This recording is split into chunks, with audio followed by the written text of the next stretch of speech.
बंधू आणि विविध पक्षाचे प्रेम करणारे उपस्थित असलेले सर्व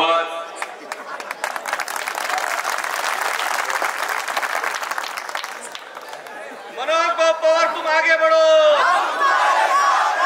मनोज भाऊ पवार तुम आगे बढ़ो,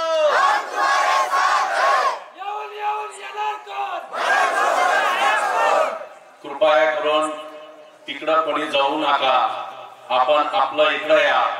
अशी विघ्न संतोषी लोक असतात, असो त्यांना प्रेम असतं. प्रत्येकाला प्रत्येकाच्या नेत्याविषयी प्रेम व्यक्त करायला पाहिजे, परंतु ते व्यक्त करायचं कुठे करावा याचं भान त्या कार्यकर्त्यांनी ठेवावं. मी पोलीस डिपार्टमेंट यांना विनंती करतो की अशा विघ्न संतोषी लोकांना कृपया आमची सभा होईपर्यंत त्यांना बाजूला घेऊन जावे, अन्यथा त्यांना पावबंद करावे.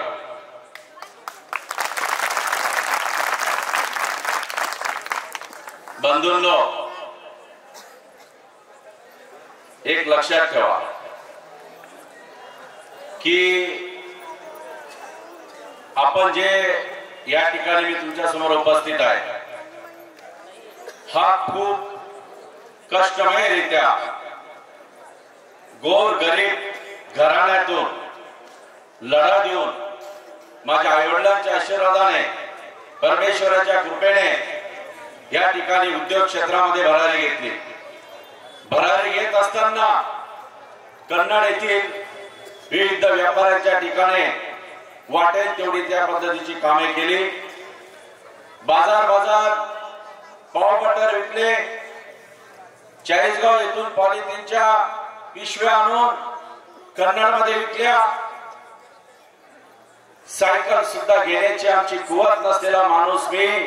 अक्षरशः माझ्या वडिलांनी 150 रुपयामध्ये एक सायकल घेतली होती, ती एकदम सेकंड हँड.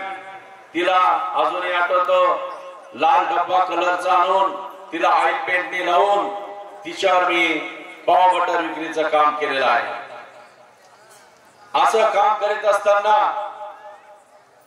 निश्चित एक दिवस विविध पुस्तकांचा सुद्धा वाचनाचा छंद त्यावेळेस होता आणि वाचता वाचता चांगले यशस्वी असलेले उद्योजक हे कशा पद्धतीने उद्योजक झाले, त्यांच्या जीवनामध्ये कस काय प्रकाश पडला, अंधारात सापडत असलेली लोक सुद्धा मोठी होऊ शकतात असं त्यावेळेस वाटत होतं. आणि वाचता वाचता एक दिवस धीरूभाई अंबानींचा विषय वाचला की पेट्रोल पंपावर काम करणारा माणूस या भारत देशाचा उद्योजक होऊ शकतो. तर साहेब, मी देखील एखाद्या ठिकाणी काम करणारा माणूस या किमान कन्नड सोयगाव तालुक्याचा तरी उद्योजक होऊ शकतो. आणि अशा कठीण परिस्थितीमध्ये उद्योजक झालो. पण उद्योजक होत असताना त्याच्या मागे पार्श्वभूमी आहे. आम्ही देवा धर्माला मानणारी व्यक्ती, वारकरी संप्रदाय घरामध्ये परमेश्वराला गुरुदत्ताचार्यांनी प्रार्थना केली की भगवंता, पुस्तकात असं लिहिलेलं आहे, धीरूभाई अंबानी उद्योजक झाला. एक पेट्रोल पंपावर काम करणारा माणूस मी, सोनाराच्या दुकानात काम करणारा माणूस, मेडिकल मध्ये काम करणारा माणूस, मला बी उद्योजक करावं. आणि जर तुम्ही उद्योजक मला केलं तर गीतेत सांगितल्याप्रमाणे आपल्या रोजच्या उत्पन्नातला काहीतरी हिस्सा गोरगरीब जनता धार्मिक कार्यासाठी खर्च करावा. त्या पद्धतीने मला जर तुम्ही उद्योजक केलं, तुम्ही माझा रोजचा उत्पन्नातला 10% हिस्सा गोरगरीब जनता धार्मिक कार्यासाठी खर्च करेल. आणि अशा पद्धतीने मी आज गेली 6 महिन्यापासून तुम्ही ग्रामीण भागात बघत आहात आणि शहरामध्ये, माझ्या कन्नड शहरामध्ये 5 वर्षापासून मी कार्य करीत आहोत.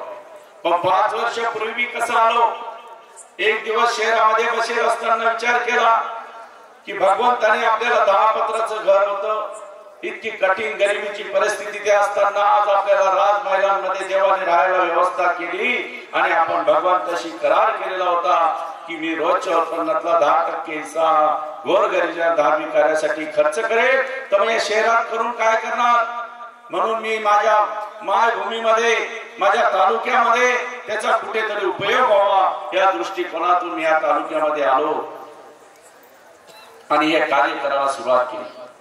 शहरामध्ये आल्यानंतर ज्या पद्धतीने तरुण पिढीचा उपयोग राजकारणासाठी हे हरामखोर नेते मंडळी करतात। अक्षरशः त्यांना व्यसनाधीन केलं जातं आणि कोणीतरी नेत्याचं भलं होण्यासाठी सामान्य कुटुंबाचं घर उद्ध्वस्त केलं जातं। जेव्हा कन्नड शहरामध्ये आलो त्यावेळेस लक्षात आलं की सगळे मुलं सुशिक्षित बेकार आहेत, व्यसनाधीन झालेले आहेत। फक्त इलेक्शन आले की 5 वर्ष पोरांना वापरायचं आणि नंतर सोडून द्यायचं।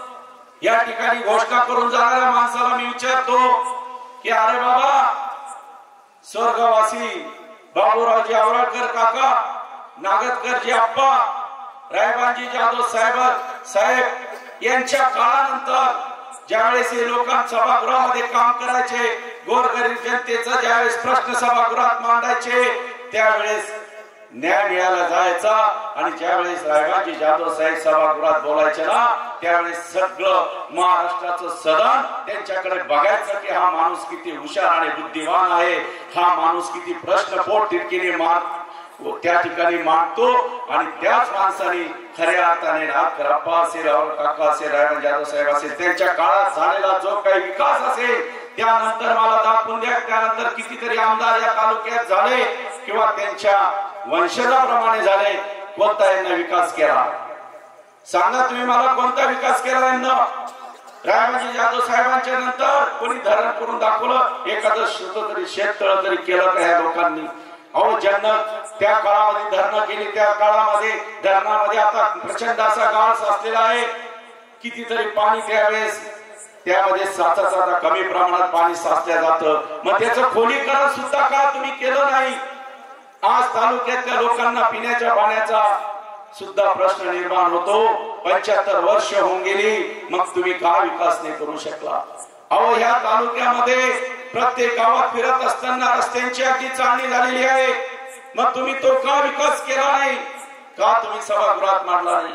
या तालुक्यामध्ये सुशिक्षित बेकार झालेले आहेत, का नाही तुम्ही कधी सभागृहात विषय मांडला नाही की माझ्या तालुक्यामध्ये MIDC द्या, MIDC दिल्याने माझे सुशिक्षित बेकार यातून तयार जे काही झालेले आहेत त्यांना काम त्याला हाताला मिळेल? का नाही बोलले तुम्ही की या तालुक्यामध्ये जिल्हा परिषद शाळा मोडकळीस निघालेल्या आहे, एका शाळेमध्ये 4-4 वर्ग बसतात, एक शिक्षक 4-4 लोकांना शिकवतो, का बोलला नाही तुम्ही सभागृहामध्ये? मी 20 वर्षापासून असलेल्या आमदारांना हा प्रश्न करतो, का नाही केला तुम्ही? काय गोरगरीब जनतेच्या जीवाशी तुम्ही खेळता? सुशिक्षित बेकार तयार करून तुम्हाला काय त्याच्यात आनंद मिळणार आहे? अहो तालुका 6 महिने फिरत असताना पोलीस आणि मिलिटरीत फिरणारे जे काही पोरं भरती करण्यासाठी जे काही त्यांची ट्रेनिंग करतात ती रोडवर पळतात, रोडची सुद्धा चालणी झालेली आहे, अशा रोडवर फिरत असताना तुम्ही का नाही प्रत्येक गावासाठी त्यांच्यासाठी ग्राउंड मागितलं? का नाही मागितलं तुम्ही प्रत्येकासाठी व्यायामशाळा? कितीतरी अनुत्तरित प्रश्न यांच्याजवळ आहेत, मग यांना केलं काय सभागृहामध्ये? काय केलं साहेब? घर मागितलं, फक्त सभागृहामध्ये एकच मागितलं की बाबा रे, आम्ही ज्यावेळेस रिटायर होऊ त्यावेळेस मुंबईमध्ये आम्ही कुठे राहायचं? फुटपाथवर राहायचं का? आम्हाला मुंबईत तुम्ही घर द्या असं म्हणणारा सभागृहात असलेला आमदार तुम्ही तो निवडून दिला। मग ते निवडून देत असताना तुमच्या घरकुलाचा कधी त्यांना विचार आला नाही का? माझ्या खोऱ्यात राहणाऱ्या आदिवासी लोकांच्या घरांचा विचार त्याच्या मनात कधी आला नाही का? माझ्या तांड्यावर वस्तीवर राहणाऱ्या लोकांचं राहणीमान उंचावा, त्यांची घरं व्यवस्थित व्हावा, सुंदर व्हावा हा विचार त्यांच्या मनात का नाही आला? याच्यामध्ये सुद्धा आपली चुकी आहे साहेब। आपण मतदान करत असताना उमेदवार काय बोलतो याच्याकडे आपण लक्ष देत नाही। तो पोट तिटकीने सांगत होता की 3 वेळेस मी पडलो, 3 वेळेस, आणि 3 वेळेस पडल्यामुळे माझी परिस्थिती खराब झाली, माझ्या भावांनी घराच्या बाहेर काढून दिलं, पेट्रोल पंप गहाण आहे, आणि आता जर तुम्ही मला मतदान नाही केलं तर मला आत्महत्येशिवाय पर्याय राहणार नाही असं पोट तिटकीने तो आमदार सांगत होता। आपण ऐकत होता पण आमच्या लक्षात आलं नाही। आपण मतदान त्याच्या परिस्थिती सुधारण्यासाठी केलं, तालुक्याच्या विकासासाठी तुम्ही मतदान केलेलं नाही, आणि याचा गैरफायदा उचलून त्यांना काय केलं माहितीये? असं ऐकायला आलं, ज्यावेळेस आमदारकीचा फॉर्म भरला त्यावेळेस त्यांची प्रॉपर्टी काय होती, आता प्रचंड प्रॉपर्टी झाली, काहीतरी 12-13 कोटीची प्रॉपर्टी त्यांना लिहून टाकली। अरे 12-13 कोटी कमवणारा असा आमदार काय अरे शेतकऱ्याची पोरं राब राब राबता आणि शेती करून माणूस एवढा मोठा होईल का? असं वाटतं तुम्हाला 12 कोटी 13 कोटी कमवता येईल 5 वर्षात तुम्हाला? मग असं काय केलंय आमदारांनी की एवढे पैसे कमवले? या कमवण्याचे पैसे कमवले साहेब. अहो घर भर पाहिलं का? बंगला आलिशान बंगला बनवला. घरभरणीला बोलवलं का? कोणाला? किती लोकांना बोलवलं? गोंदेगावच्या बोलवलं का घरभरणीला? अरे किमान घरभरणीला तरी बोलवायचं असतं, कारण मतदान तुम्ही कशासाठी केलं? त्याची परिस्थिती सुधाराला, बंगला बांधायला. बरोबर आहे की नाही? अहो साहेब आपण आहे ना विचारपूर्वक मतदान केलं पाहिजे, विचारपूर्वक. आणि तुमच्या अशा चुकीमुळे 20 वर्ष या तालुक्याला अगदी खदखदत राहावं लागतं, पीडित राहावं लागतं. या तालुक्याची परिस्थिती अगदी खराब होत चाललेली आहे. जयखेड तांडा येथे एक खाली आनंद तांडा, आनंद खोरा म्हणून सने आहे. त्या ठिकाणी जाण्याचा योग विधानसभेला उभा राहिलो म्हणून आला. बंधूंनो वाईट वाटतं. तिथे एक घटना सांगतो तुम्हाला. त्या गावात मी ज्यावेळेस गेलो तिथं राजपूत आणि मराठा 2 समाज राहतात. त्या ठिकाणी गेलो असता जायला रस्ता नाही, अक्षरशः पायी गेलो. आणि ज्यावेळेस त्या गावात पोहोचल्यावर काय सांगितलं माहितीये भाऊ त्यांना? अक्षरशः दिवाळी साजरी केली साहेब. कोणीतरी नेता आमच्याकडे आला, नेता आला म्हणाले स्वर्गवासी रायबाजी जाधव साहेब त्यावेळेस टेंबे लावून त्या ठिकाणी गेले होते. त्याच्यानंतर मनोज पवार त्या गावामध्ये पोहोचला आणि तो पोहोचल्यानंतर त्यांना मला सांगितलं की साहेब इथं जर एखाद्याला सर्पदोष झाला तर त्याला मरल्याशिवाय पर्याय नाही. या ठिकाणी आमच्या आपत्ती आली तर आम्हाला मरण्याशिवाय पर्याय नाही, कारण आमच्या गावामध्ये गाडीच येऊ शकत नाही, रस्ताच नाही. साहेब सो खर्चाने त्यांची यात्रा पाहून सरी मी त्या ठिकाणी मला कच्चा कुच्चा कसा रस्ता करता येईल त्या गावात गाडी पोहोचण्यासाठी मी तयार केला. तयार करत असताना एक बाळ, एक पोरग आनंदाने त्या ठिकाणी मोठ्या उत्साहाने तो त्या मुरुम त्या ठिकाणी फावड्याने वडत होता. आणि वडत असताना दुसऱ्या दिवशी त्यानं विचार केला की नाही मनोज भाऊनी तरी आपल्यासाठी रोड तयार केला आणि उद्या मी माझ्यापैकी छान त्या गाडीने त्या रोडवरून जाईल असा विचार करणारा मुलाला साहेब त्याच दिवशी रात्री सर्पदोष झाला. आणि तिकडून जात असताना योगायोग असा झाला, अरुंद पूल असल्यामुळे तिथं ते जेसीबीचं काम राहिलेलं अधूर होतं. त्याच्याकडून धक्का लागल्यामुळे तो पूल तिथं तुटून गेला. इकडून तिकडून मी तो रोड तयार केला होता आणि त्या दिवशी ती घटना झाली. त्या माणसाचं मरण त्या ठिकाणी आलं साहेब. पण त्याचा आनंद त्या व्हिडिओ मध्ये दिसत होता. त्यांना प्रत्येक कन्नड तालुक्यातल्या सोयगाव तालुक्यातल्या प्रत्येक व्हिडिओ दिसत होता. तो मुलगा बिचारा आनंदाने त्या ठिकाणी काम करत होता. अशा मरण यातना त्या ठिकाणी पाहिल्या साहेब. ज्याला हृदय आहे ना त्याला कळतं, ज्याला हृदय आहे ना त्याला कळतं. इथं बसून नुसत्या घोषणा देणाऱ्यांना काय कळणार आहे? काय घोषणा देतात दुसऱ्याच्या सभेमध्ये येऊन सगळ्या मतावर लढायचं असेल तर समोर लढा. असं रात्रीच्या वेळेस काय येतात दिवसा येऊन बोला मनोज पवारशी. या तालुक्याचा किरकिरा केला तुम्ही, पंचनामा करून ठेवला. काय केलं तुम्ही? अहो 10 वर्ष तुम्हाला सत्ता देऊन सुद्धा तुम्ही लोकांच्या दारादारात जाऊन म्हणताय की आम्हाला माफ करा, आमच्या चुका झाल्या, आम्हाला माफ करा, चुका झाल्या, आता आम्हाला पुन्हा निवडून द्या आणि आम्ही तुमची कामं करतो. अरे काही वाटायला पाहिजे तुम्हाला. 10 वर्षामध्ये सत्ता देऊन या तालुक्यातला कोणता विकास केला जरा दाखवून द्या. कोणता विकास केला? अहो सकाळ उठली की मोबाईल उघडला का दोघं नवरा बायकोचं भांडण तुम्हाला त्याच्यामध्ये दिसतं. काय दिसतं तुम्हाला? नवरा बायकोचं भांडण. त्याच्यामध्ये फक्त एवढंच कळतं की मला कोणीतरी माझ्या सासऱ्याने मला मारायला लोक पाठवले, माझं असं झालं, माझी बाई आता तर काय डॉली कटोली काय असे नवीनच काही प्रकार काढला. अहो काय तुमचा काय तमाशा ऐकण्यासाठी हा कन्नड तालुका काय त्याच्यासाठी आहे का? अहो तुम्ही विकासात्मक कामावर बोला.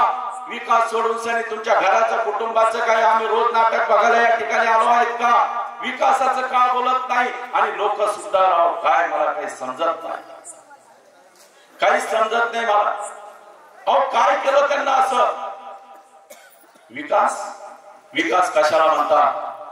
विकास याला म्हणता मी आमदार झाल्याबरोबर पहिले MIDC या ठिकाणी आले आणि MIDC आणल्यानंतर MIDC फक्त आणून चालणार नाही तर पैठणहून त्या ठिकाणी पाणी आणावं लागेल आणि पाणी आणलं तरच राज्य आणि राज्याच्या बाहेरच्या कंपन्या त्या ठिकाणी येतील, कारण पाण्याची हमी त्या ठिकाणी असेल आणि त्या कंपन्या आल्या तरच या ठिकाणच्या सुशिक्षित बेकारांना त्या ठिकाणी काम मिळेल. दुसरा एक विषय, या तालुक्याचा विकास करण्यासाठी किमान 5,000 कोटी रुपये लागतील. एवढे रोड खराब झालेले आहे. हे रोड जर दुरुस्त करत असेल तर 5,000 कोटी रुपये काय तशी काय पळत येता गाव? काका तुम्ही आता शेती करता, नवीन शेती घेतली समजा, तुम्ही शेती घेतल्यानंतर तिला कसं होणार? खिशातून पैसे टाकावं लागेल की नाही? का ऑटोमॅटिक येणार? मग तसंच असतं, आमदार झाला म्हणजे लगेच काही फंड येणार नाही.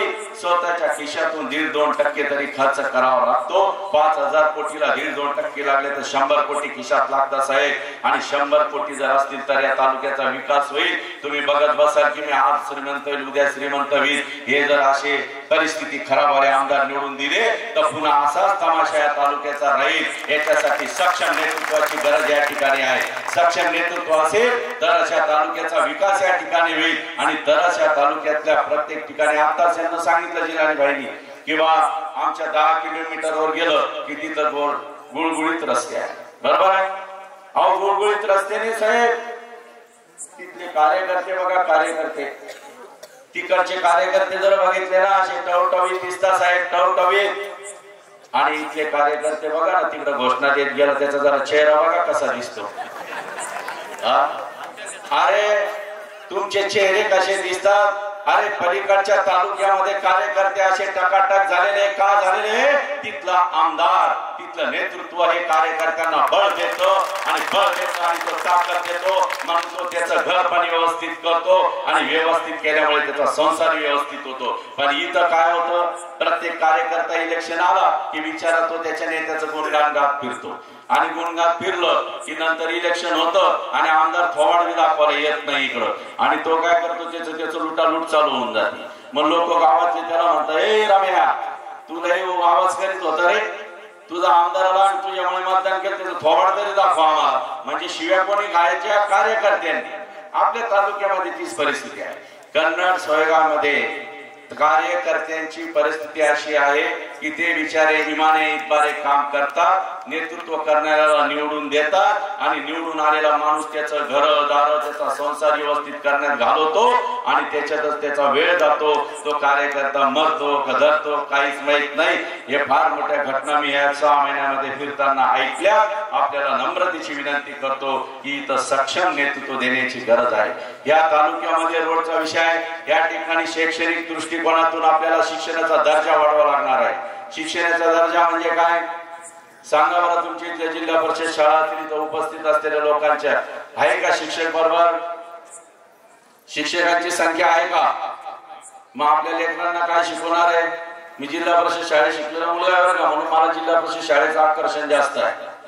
जिल्हा परिषद शाळेमध्ये शिकलेले पोरं एकदम हुशार असतात. आजपर्यंत IAS आणि MPSC झालेले पोरं जर असतील तर तुम्ही बघा ते जिल्हा परिषद शाळेमध्ये शिकलेले पोरं आहेत म्हणून IAS अधिकारी आहेत. तुम्ही डोक्यातून फॅट काढा की इंग्लिश मधून शिकलेले पोरं लय मोठे झाले, ते नुसते पप्पा मम्मी बस इथपर्यंतच जातात. माझी नम्रतेची विनंती आहे, आपल्याला शिक्षणाचा दर्जा वाढवण्यासाठी आपल्या मराठी शाळा या चांगल्या पद्धतीच्या दर्जाच्या करण्याची खूप गरज आहे आणि चांगले विद्वान शिक्षक त्या ठिकाणी आणण्याची गरज आहे. त्याच्यानंतर आरोग्याविषयी जर बोलायचं ठरलं तर सर्व सरकारी दवाखान्यामध्ये औषधी आहेत का? एक्सरे मशीन आहे का? अजून काय काय नाही? काहीच नाही. फक्त ते डॉक्टर येऊन बसतात, ते काय असतं ते लावायचं, ते लावतात, म्हणतात या गोळ्या घ्या, जा घरी जा. तो बिचारा घरी जातो, अटॅक येतो, मरतो. बरोबर आहे का? या ठिकाणी मॉडेल आहे. सरकारी दवाखान्यामध्ये आपल्याला मॉडिफाय करावं लागणार आहे. चांगल्या डॉक्टरांना सक्ती करावं लागणार आहे की तुम्हाला इथंच राहावं लागेल, गाव सोडून जाता येणार नाही, गोरगरीब जनतेशी खेळू नका. हे सगळं करायसाठी काय करावं लागेल माहितीये का? मला हप्ते खावावे लागले. मी जर हप्ते खाल्ले तर मग काय खरं नाही, मग ते तसंच चालायचं. म्हणून याच्यासाठी भिकारी माणूस निवडून देऊ नका. इथं सक्षम माणूसच निवडून द्या. सक्षम माणूस निवडून दिलं तर त्याचं पोट भरलेलं असतं आणि तो रिकाम्या भानगडी करत नाही. तो फक्त जनतेचीच कामं करतो आणि जनतेचं काम करण्यासाठी मनोज पवार तुमच्या समोर आलेला आहे आणि तोही स्वतःच्या खिशातून रोजच्या उत्पन्नातला 10% खर्च करतो, 10% खात नाही. आमदारकीचे नंतर 10% खाणारे लोक आता संपून जातील मी निवडून आल्यावर. त्याच्यामुळे प्रत्येक लोकांना आहे ना धडकी भरलेली धडकी. साला हा जर आला तर मग कधी संपणारच नाही, कारण हा पैसेच खाणार नाही. मग पैशाने खाल्ले तर मग सगळे लोक याचं उदो उदो करतील, आणि उदो उदो केलं तर मग कसं व्हायचं? कारण त्या सगळ्या नेत्यांच्या पोरांना त्यांची पोरांची व्यवस्था करायची ना. आता यांचं झालं, आता बायको नवरा पण उभे, अजून पोरग पण यायचं, नंतर अजून कोण उभे त्यांची बी पोरं यायचे, अजून तो काय रनिंग आमदाराचं पोरग तयार व्हायचं ना. आता यांच्या पोरांची व्यवस्था करासाठी त्यांना धडकी भरलेली आहे मनोज पवारची, किंवा गोर गरीब जनता मनोज पवारच्या मागे गेली आणि आता ती कशी काढावा म्हणून भूल थापा करण्याचा प्रयत्न करत आहे, जाती भेद करण्याचा प्रयत्न त्या ठिकाणी केला जात आहे. मी तुम्हाला एकच आव्हान करतो, मी ज्या कन्नड शहरात राहतो तिथं 3 धर्म आहे, मराठा, मुस्लिम आणि बौद्ध धर्म, आणि त्याच्यानंतर त्याच्यात असलेल्या विविध जाती माझ्या शहरामध्ये असतात. कोणत्याही जातीला फोन करून विचारा मनोज पवार जातीवादी आहे का. जर त्यांना कोणी सांगितलं जातीवादी आहे तर हा फॉर्म मी लगेच माघार घेऊन टाकतो इलेक्शन मधून. कोणाला विचारून पहा, मनोज पवार हा जातीवादी नाही, त्यांना कोणाला जात विचारले नाही. माझ्या विविध कंपन्यांमध्ये चांगल्या चांगल्या पदावर सगळे ओबीसी लोक त्या ठिकाणी पदावर आहेत. कोणी मला जातीवादी म्हणू शकत नाही. मुस्लिम धर्माचे लोक सुद्धा माझ्या कंपन्यांमध्ये चांगल्या पदावर आहे. माझा स्वतःचा सीए सुद्धा मुस्लिम धर्माचा माणूस आहे साहेब.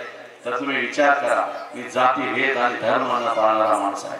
मी प्रत्येक धर्माचं आदर करणारा माणूस आहे. प्रत्येक धर्माला त्याचा महत्व त्याला पटवलंच पाहिजे. मी जसं हिंदू धर्मात आहे, मी मराठा जातीत असेल तर त्याला त्याच्या जातीचं त्याला महत्व त्याला पाहिजे, आणि हिंदू धर्मात असेल तर हिंदू धर्म देखील, मुस्लिम असेल तर त्याला मुस्लिमांचा गर्व पाहिजे, बौद्ध असेल तर बौद्धांना त्याचा गर्व त्या ठिकाणी पाहिजे. या ठिकाणी कुठलाही जातीभेद मी ठेवणारा माणूस नाही. आपल्याला नम्रतेची विनंती करतो, आपल्या इथं जे काही तुमचे प्रश्न असतील, मनोज पवार इथं सगळे अधिकारी बोलवे. आता ज्यांना सांगितलं की आम सभा सोडून द्या. तुम्ही जर मला सांगितलं की भाऊ इथं आमच्या गावामध्ये सगळे अधिकारी पाहिजे, आमचे सगळ्यांचे प्रश्न सुटले पाहिजे, आमदाराला तेवढा अधिकार असतो, सगळे अधिकारी तर बोलू शकतो आणि जागेवर तुमचे प्रश्न मिटवू शकतो. पण तेवढी ताकद असावी लागते, तेवढा प्रामाणिकपणा त्या आमदारामध्ये असावा लागतो. तेव्हा कुठे अधिकारी त्यांचं ऐकतात, आणि जर नाही ऐकलं तर कंबरड्यात लाथ घालायची ताकद त्या आमदारामध्ये असावी लागते, आणि ती असली तरच या तालुक्याचा विकास त्या ठिकाणी होऊ शकतो. मी प्रत्येक गावाला शुद्ध जल पाजण्याचं आश्वासन या ठिकाणी देतो. शाळा व्यवस्थित केल्या जातील, प्रत्येक गावाला ग्राउंड दिल्या जाईल, प्रत्येक गावाला व्यायामशाळा दिल्या जाईल, प्रत्येक गावामध्ये पुस्तिका वाचन, ज्या ठिकाणी लायब्ररी असेल त्या ठिकाणी एमपीएससी यूपीएससी असलेल्या पोरांना अभ्यासक्रमासाठी लागणारी पुस्तकं त्या ठिकाणी उपलब्ध करून दिली जाईल. आणि एवढंच नव्हे तर सर्कल वाईज मी त्यांना क्लासेस सुद्धा फ्री ऑफ चार्ज मध्ये चालू करून देणार आहे, की माझ्या तालुक्यात ते पोरं कुठेतरी आयएस अधिकारी झाले पाहिजे. ते आयएस अधिकारी झाले तर मला कुठेतरी आनंद त्या ठिकाणी निर्माण होईल. कारण मी देखील गोरगरिबाचं पोरग होतं, एकेकाळी पैसे नसल्यामुळे शिक्षणापासून वंचित मला राहावं लागलं. रडत पडत मी कसं तरी ग्रॅज्युएशन झालो साहेब, लोकांकडे काम करत करत 10वी नापास झालो होतो. पण त्या ठिकाणी कारण मला त्यावेळेस ट्युशनला लावायला सुद्धा आमच्याकडे पैसे नव्हते. एका वहीवर सगळे क्लासेस सगळे विषयांचे मला त्या ठिकाणी लिहावं लागायची, इतक्या वाईट परिस्थितीतून निघालेलो आहे. म्हणून जे काही मुलं असतील त्यांच्या शिक्षणासाठी आम्ही अहोरात्र त्या ठिकाणी झटणारे लोक आहोत. एक पुन्हा तुम्हाला सांगतो, मी आता तायडे साहेब म्हणाले की मनोज पवार आता इथं भाषण करतील. मी सांगितलं लोकांना कळायला पाहिजे की सौभाग्यवती माझ्या बरोबर आहे. बरोबर आहे का? अहो तुमची बायकोच जर तुमच्या बरोबर नसेल, समजा तुम्ही इथं बसलेले लोक विचार करा थोड्या वेळ की आपली बायको आपल्या बरोबर नाही आणि ती आपल्या समोर आपल्या विरोधात फिरते, तुम्हाला काय होईल? काय वाटतं तुम्हाला काय वाटतं? मला खरं सांगा. टेन्शन येईल, मग टेन्शन आलं तुम्ही काम कराल का साहेब? त्याच्यासाठी कुटुंब बरोबर असावं लागतं. माझं कुटुंब बरोबर आहे, माझे लेकरं माझ्या बरोबर आहे, तुमच्या समोर आहे, बरोबर आहे की नाही का? असं एवढ्या लोकांसमोर सांगून दे तुझी काही आमदारकीची तयारी असेल तर तसं करणारी शेतकऱ्याची पोरगी आहे. मुळातच शेतीत काम करणारी पोरगी होती. निश्चय तसा केला होता. आई माझी खानदेश मध्ये आहे, आई देखील अडाणी आहे आणि मुलगी केली घाटावरची. त्याच्यामुळे म्हणलं यांचं मॅच कसं होईल म्हणून नोट कळली पाहिजे. फक्त एवढंच इंटरव्ह्यू मध्ये तिला जायचं बघायला गेलो ना, म्हणलं नोट कळते का एवढंच विचारलं तर ते पण कळतं म्हणून समजलं. कारण तेवढंच सांगायला की बाबा हे पैसे कळायला पाहिजे अशा हिशोबाने मी बायको केली. कारण तुम्हाला माहिती आहे की सारा कन्नड तालुका तमाशा पाहत आहे. आपण बी आपल्या लायकीप्रमाणेच बायको करा. मी प्रत्येकाला आव्हान करेन. उगा आपल्या डोक्याच्या वरच घरात पाखरू आलं तर मग अडचण व्हायची काम होती. आपण आपल्या पद्धतीने जीवन जगायला पाहिजे. म्हणून माझी माय अजून जिवंत आहे. माझे वडील मला लवकर सोडून गेले. म्हणून तुम्हाला सांगतो आई आणि माझी मिसेस एकदम जशी लेक आणि माय राहते त्या पद्धतीने ती राहतात. एकदम माझा सुखी संसार आहे आणि एकदम सुखी संसार असल्यामुळे मी दरवेळेस प्रभूंचा आभार त्या ठिकाणी व्यक्त करतो. आणि डोकं ठिकाणावर राहिलं तर सभागृहात मला प्रश्न मांडता येतील. गोरगरीब जनतेसाठी मला त्या ठिकाणी लढता येईल. मला तांड्या सुधारण्यासाठी जो काही तांडा वस्ती आहे त्या ठिकाणच्या लोकांचा अगदी राहणीमान एकदम गलिच्छ झालेला आहे. त्या लोकांची सुधारणा करण्यासाठी मला लढायचं आहे. मला आदिवासी लोकांसाठी लढायचं आहे. मला आपल्या लोकांसाठी लढायचं आहे. मुस्लिम धर्मीय लोकांचं जे काही आरक्षणाच्या संदर्भातील मुद्दे आहे त्यांच्यासाठी मला लढायचं आहे. मला मराठ्यांच्या आरक्षणासाठी लढायचं आहे. मला ओबीसीच्या साठी सुद्धा लढायचं आहे. मला प्रत्येक जाती पाती धर्मासाठी त्या ठिकाणी लढायचं आहे. कारण प्रत्येकाला लढायचं आहे. आणि जर त्यांचा प्रामाणिक हेतू त्या ठिकाणी असेल आणि निश्चित त्यांना न्याय मिळवून द्यायचा असेल तर सभागृह हे पवित्र या ठिकाणी साधन त्या ठिकाणी आहे. आणि मी आमदार झालो तरच प्रश्न त्या ठिकाणी सोडवले जाऊ शकतात. म्हणून आपल्याला काय या ठिकाणी सांगतो की मला कुठेही गेलो ना गावामध्ये वयोवृद्ध माता भेटतात आणि म्हणतात हे भाऊ आमच्या पैशांचं काय. त्यांना समजत नाही ना. त्यांना असं वाटतं की मी उदय भाऊ चाललेलो आहे. त्याच्यामुळे ते काय म्हणतात आमच्या पैशांचं काय. आमचे पैसे बंद केले आणि लाडकी बहिणीचे चालू केले. आता मी त्यांना काय सांगणार की बाबा मतदानापुरता लाडक्या बहिणीचा कार्यक्रम आहे. मतदानामध्ये मतदान झालं की लाडकी बहीण बंद. बरोबर आहे की नाही. लाडकी बहीण बंद होईल. परंतु तुम्हाला मी वचन देतो, प्रॉमिस करतो की लाडकी बहिणींनाही वचन देतो की मी राज्य शासनाकडे तुम्ही जो काही छोटा छोटा उद्योग व्यवसाय करता, जे काही राज्य शासन केंद्र शासन तुम्हाला अर्थसहाय्य देऊन बचत गटांना पापड उद्योग त्यांना दिलेले आहेत, तुम्हाला शिलाईचे कपड्यांचे दिलेले आहे, तुम्हाला मसाला उद्योग दिलेला आहे, वेगवेगळे छोटे छोटे उद्योग दिलेले आहेत. तुमचं काय होतं माहिती का, तुम्ही उद्योग करता पण तुमचा माल काही विकला जात नाही आणि त्याच्यामुळे तुम्ही परेशान होता. म्हणून मी राज्य शासनाला विनंती करेल, सभागृहात मांडेल की माझ्या माता भगिनींनी केलेला माल तुम्ही विकत घ्या.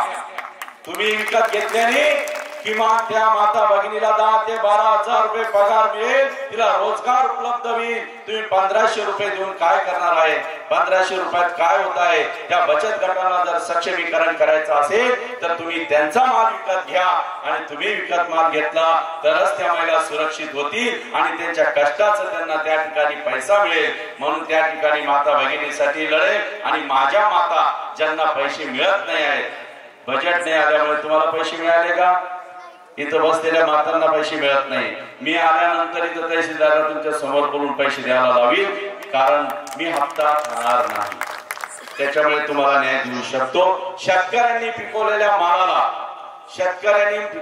मालाला मार्केट उपलब्ध करून द्यायची जबाबदारी माझी राहील. ती कशी, तुम्ही पिकवलेला माल तो एका ठिकाणी संग्रहित केला जाईल, त्याची छाटणी करून त्याची व्यवस्थित पॅकेजिंग करून वातानुकूलित त्याच्या कोडांमध्ये ठेवून तो आपल्या जिल्हा स्तरावर शेतकऱ्यांचा स्वतःचा मॉल त्या ठिकाणी तयार केला जाईल आणि त्या मॉल मध्ये तुमचा स्वतःचा माल त्या ठिकाणी विकला जाईल. की जो 20 रुपये किलोचा तुमचा माल असतो तो मॉल मध्ये गेल्यावर केवढ्याला भेटतो तुम्हाला, शेतकऱ्यांनी उत्पादन केलेला माल तो 100 रुपयात आई वडिलांचा सन्मान करायला लागतात आम्ही तेच शिकवतो माझ्याकडे येणाऱ्या व्यक्तीला चांगले गुण शिकवले जातात चांगले संस्कार शिकवले जातात असा आमदार तुम्हाला लाभणार आहे आणि असा आमदार लाभण्यासाठी प्रामाणिकपणे तुम्ही माझी साथ द्या मी कधी तुमची साथ विसरणार नाही कारण तुम्हाला खुद कळेल 5 वर्षामध्ये त्या मनोज पवारनी या तालुक्याचं नंदनवन केलेलं तुम्हाला या ठिकाणी दिसेल एवढंच मी शेवटी सांगतो येणाऱ्या 20 तारखेला रोड रोलर या निशाणीवर बटन क्रमांक 11 याचं बटन दाबून मला मताधिक्याने आपण निवडून द्यावा ही आपल्याला नम्रतेची मी विनंती या ठिकाणी करतो या ठिकाणी बोलत असताना एखाद्या वेळेस कोणाच्या नेत्याविषयी जर कमी जास्त बोलल्या गेलं असेल तर कृपया आपली माफी या ठिकाणी मागतो मी फक्त तुमच्या समोर लक्षात आणून दिलं की काय असतं या लोकांनी काय करायला पाहिजे होतं हे मी तुमच्या लक्षात आणून दिलं म्हणून मी तेवढे शब्द या ठिकाणी बोललो प्रामाणिकपणे तुमच्याशी बोललो आपण निश्चित या ठिकाणचा विचार करा आणि 2 शब्द संपवतो जय हिंद जय महाराष्ट्र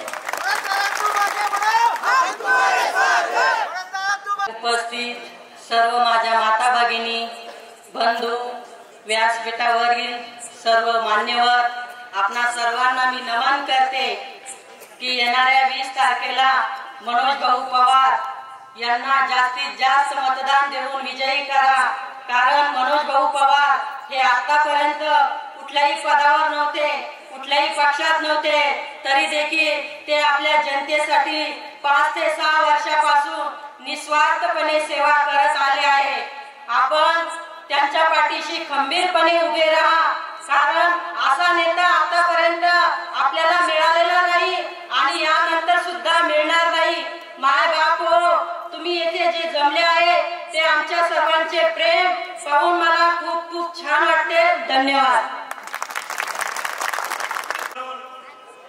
अपक्ष उमेदवार म्हणून आपल्या गावामध्ये आलेले आहे आतापर्यंत आपण बरेच आमदार निवडून दिले कुठल्याही आमदाराने आपल्या तालुक्याचा विकास केला नाही भोळ्या बावड्या जनताला उलट्या सुलट्या थापा मारतात मतदान बळकवतात आणि निघून जातात बारकाईने विचार जर केला आपल्या तालुक्याचा विकास फुटलेला आहे रस्त्याची चाळणी झालेली आहे आणि आपल्याला जर आपल्या तालुक्याचा विकास करून घ्यायचा असेल तर एकमेव चांगला उमेदवार तो म्हणजे मनोजराव पवार मनोजदादा पवार या माणसाने कुठली अपेक्षा न करता आपल्या तालुक्यामध्ये 4 महिन्यापासून पूर्ण तालुका पिंजला बारकाईने प्रत्येक गावामध्ये खेड्यामध्ये गल्लीमध्ये जाऊन लोकांची समस्या जाणून घेतली लोकांच्या मनामध्ये नेमकं काय चाललं दादांना लोकांनी जेव्हा त्यांच्या समस्या सांगितल्या मागे आम्ही याला गेलो होतो दस्तापूर काळादरी तिथल्या लोकांची अवस्था बघितली एक डिलिव्हरीची केस होती त्यांनी सांगितलं दादा आम्ही तुम्हाला भरभरून मतदान करतो सर्वात आधी आमच्या गावाचा रस्ता करा दादांनी सांगितलं निवडून आल्यानंतर 2 महिन्याच्या आत तुमच्या गावाचा रस्ता करेल असा तरुण तळपदार प्रामाणिक माणूस असा माणूस आपल्याला लाभलेला आहे आतापर्यंत बरेच आले बरेच गेले पण एकदा मनोज दादांना आपल्या परिसरातून भरघोस मतदान करून दादांना दाखवून द्यायचं की आम्ही तुमच्या पाठीशी आहोत कारण आपल्या तालुक्याचा जर आपल्याला खरा विकास करायचा असेल तर आपल्याला खऱ्या माणसाची गरज आहे प्रामाणिक माणसाची गरज आहे 10% खाणाऱ्या लोकांची आता खूप मोठी यादी झालेली ही यादी आपल्याला कमी करायची कारण टक्केवारीवर जगणारे लोक आपल्याला आता वजा करायचे जर आपल्या तालुक्याचा जर आपल्याला विकास करायचा असेल मायबाप तर चांगला माणूस निवडून द्या 100% आपल्या तालुक्याचा विकास झाल्याशिवाय राहणार नाही दुसरी गोष्ट तुम्हाला सांगतो हे सरकार बसत नाही का बसत नाही? हा इकडे वळतो तो तिकडे ताणतो.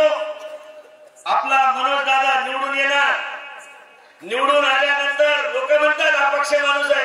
अरे आपल्या मनोज दादा निवडून येणार आणि ते उद्या उठून मनोज दादाच्याच पाया पडायला येणार आणि मनोज दादाच्या पाया पडल्यानंतर मनोज दादा त्यांना सांगणार आहे दादा मला मंत्रीपद द्या आणि मंत्रीपद दिल्यानंतर आपल्या तालुक्याचा जो फुटलेला विकास आहे तो झाल्याशिवाय राहणार नाही. पण त्याच्यासाठी आपल्या सर्व गोरगरीब जनताचा आशीर्वाद त्यांना हवा आहे. म्हणून मनोज दादा पवार हे रोड रोलर निशाणीवर उभे आहे. 11 नंबरचं बटन दाबून दादांचं भरघोस मतांनी विजय करा. मी एवढे बोलून माझे 2 शब्द संपवतो. जय हिंद जय महाराष्ट्र. पाचोरा रोड आहे आणि पूर्ण 12 किलोमीटर बी नाही, आपल्या बाउंड्री पर्यंत 5-6 किलोमीटर आहे गोंडेगाव ते बाउंड्री पर्यंत. तो रस्ता सुद्धा उदयसिंग भाऊ 5 वर्ष आमदार असताना तेवढा रस्ता सुद्धा केला नाही. आपल्याला एखाद्या माय माऊलीला डिलिव्हरीला जर न्यायचं असेल पाचोऱ्याला तर आपण विचार करून न्यावं की नाव रस्त्यामुळे रस्त्यात डिलिव्हरी होईल अशी आपल्याला भीती निर्माण झालेली आहे. या आमदार साहेबांनी 5 वर्ष आपले वाया घातले, कुठलाच विकास केला नाही. त्याच्या आधी 10 वर्ष हर्षवर्धन दादा त्यांना पण आपण मनसेत असताना निवडून दिलं, नंतर शिवसेनेत असताना निवडून दिलं. त्यांनी पण कुठलाही विकास न करता आपले 10 वर्ष वाया घातले. मित्रांनो, आता ही सुवर्ण संधी आलेली आहे. मनोज भाऊ दादा पवार यांची निशाणी रोलर आहे, नंबर 11 आहे. येणाऱ्या 20 तारखेला ही संधी सोडू नका. सर्व मिळून कृपा करून तुम्हाला विनंती करतो, आलेली संधी आता गमावू नका, यांच्या भूलथापा पडू नका. आपण आजपर्यंत आपल्याला यांनी चुट्या मारून आपले मतदान घेऊन कुठलाच विकास केलेला नाही. पाण्याचा नाही, रोडाचा नाही, विहिरी आहे.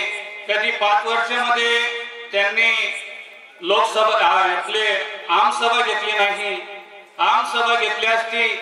आमसभेचा अर्थ असा होता मित्रांनो, सर्वांना सांगतो, आमसभेमध्ये पूर्ण डिपार्टमेंटचे अधिकारी कर्मचारी कुठलाही डिपार्टमेंट असो ते हजर असतात आणि आपली जी परिस्थिती आहे, आपण जी अडचण आहे ते आपण आमदार साहेबांना सांगतो. आमदार दादा, आमदार साहेब, आमची डीपी 15 दिवस पासून जळालेली आहे, डीपी मिळत नाही. आमदार साहेब त्या इंजिनियरला उभं करतात आणि बोलतात, का हो साहेब डीपी का दिली नाही तुम्ही, 15 दिवस का डीपी देत नाही, शेतकऱ्यांचं पीक येईल का?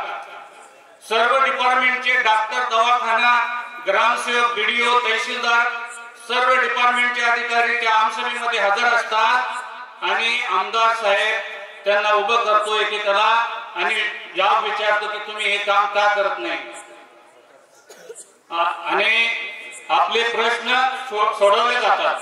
आमसभा घ्यायला पाहिजे. तर आता मित्रांनो, सर्व आलेली संधी गमावू नका. या उदय 5 वर्षामध्ये एकही आमसभा घेतली का? करा, हातवर करा, घेतली का कोणी सांगा. नाही घेतली. आमसभा घेतली असती तर आपले प्रश्न सुटले असते. तर आता सर्वांना विनंती करतो, आलेल्या संधीला गमावू नका आणि रोलर ह्या निशाणीवर 11 नंबरवर येणाऱ्या 20 तारखेला सर्व मिळून मतदान करा आणि भाऊला विजय करा. वातावरण सर्व चांगलं आहे. इथून तर कन्नड वगैरे सर्व चांगलं वातावरण आहे. आलेली संधी आता गमावू नका. जय महाराष्ट्र, जय हिंद. रोड रोलर चालणार, बदल घडणार.